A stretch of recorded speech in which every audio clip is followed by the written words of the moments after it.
Hi guys, it's Holly. Welcome back to my channel. Today's video is actually something that I have wanted to make a video on for a while, but I felt like I needed a little bit more experience. Today we're going to be talking about how to make your island have areas that look more realistic. If you're like me, in The Sims, in Animal Crossing, in all kinds of simulation games like this, I like everything to look like it's meant to be where it is, and I like to reference things that I've seen in real life. Now, a quick disclaimer, if you don't agree with any of these or you think some of them are invalid, that's absolutely fine. This is just kind of what I do to make my island look realistic, but whatever you do with your island is absolutely your choice. I'm not passing any judgment. I just think some things look better than others, but then that's just me. Don't come for me, please. So first up is when you're looking to build an area, actually take a look at the areas around you in real life. For example, when I was building my little park residential area, a lot of parks in the UK have kind of like open air cafes and places where you can go and sit, and they're usually around kind of like the riverside or if there's a lake nearby. This can kind of be either ultra realistic, which might not be aesthetically pleasing, but it will contribute to the overall look of the area that you're working in. So for example, outside my shop, I actually put down a little bricked off area with lots of cardboard boxes.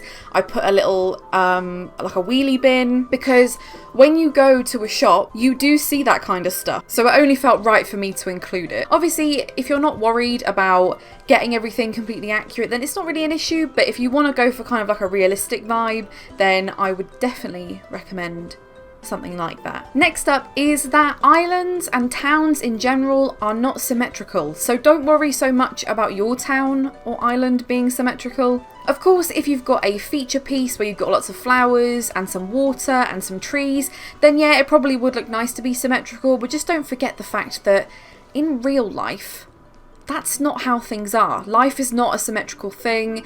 Life is not that linear when we think about it, so don't be too afraid to put something over here and then also put something over here. It's still going to look cute. Next up is probably one of the most important points, and is that please use decor. Nintendo have given us all these little trinkets and items for a reason, and when do you ever see like empty units, empty chest of drawers, empty tables? In real life you just don't see that, unless it's like a showroom, which is very unlikely that you live in a showroom. For example, in my little pink garden I've got a flower on the table, and then I've got one of the mum's pink cakes, and it just makes the area look way more alive, that someone's been there.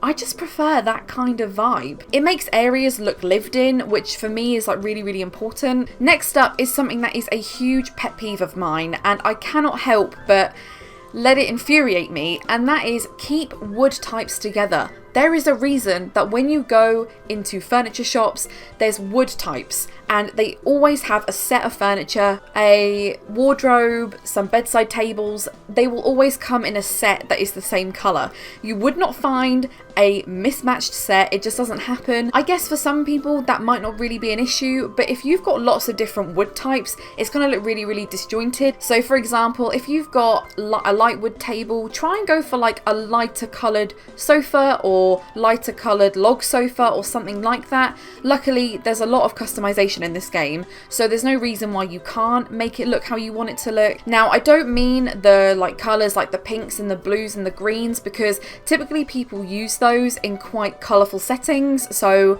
I mean more for like the generic wood types. Next up is Sable's designs are a lifesaver. Now, after a certain point in the game, if you keep going back to visit Sable, she will give you a new set of designs, I think either every day or every other day.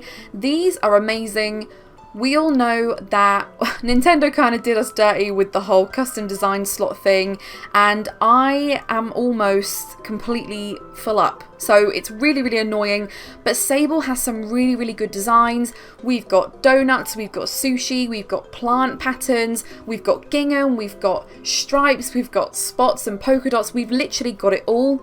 So if you're struggling to move your custom designs around, check what Sable has, because I guarantee you'll be able to find something that looks fine, and even if it's just for now so that your layout can get completed easier, you can always change it in future if Nintendo do give us more custom design slots. But the amount of times that I have found Sable's designs to be a lifesaver, I mean, she really hooked us up.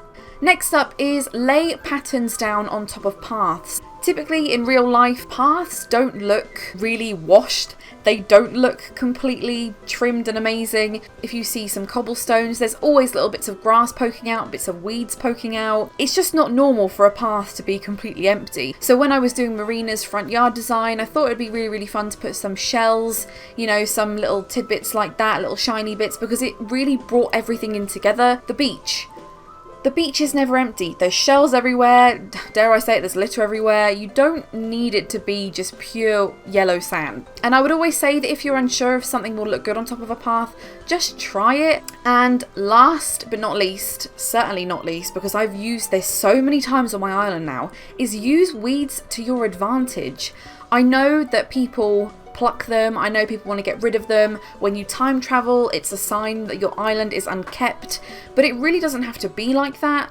I recently built a duck pond and another kind of area of my island that involved a lot of water, and just adding the weeds down, especially the June weeds, made it look more realistic in general. I would probably say the June or like summer weeds probably work better for this because they've got the little flowers on them and there's a little bit of colour. I don't mind the ones that we had when the game first came out, at least in the northern hemisphere. And also chrysanthemums look like weeds, and I'm sorry if you find that offensive, if I'm offending your likes, but the white chrysanthemums and the yellow ones look like dandelions to me, which is a very common weed, at least in the UK. So if you dot them around in certain places, it is going to look so realistic. So that was everything for my how to make your island look more realistic video. I hope you guys really enjoyed it. Let me know if there's anything you do to make it look more realistic. Once again, thank you so much to everyone that has subscribed, commented, liked, anything. A massive thank you to my channel members. You are all amazing. I literally can't thank you enough. If you also want to be a channel member, then you can just click the button which is join under here, I think.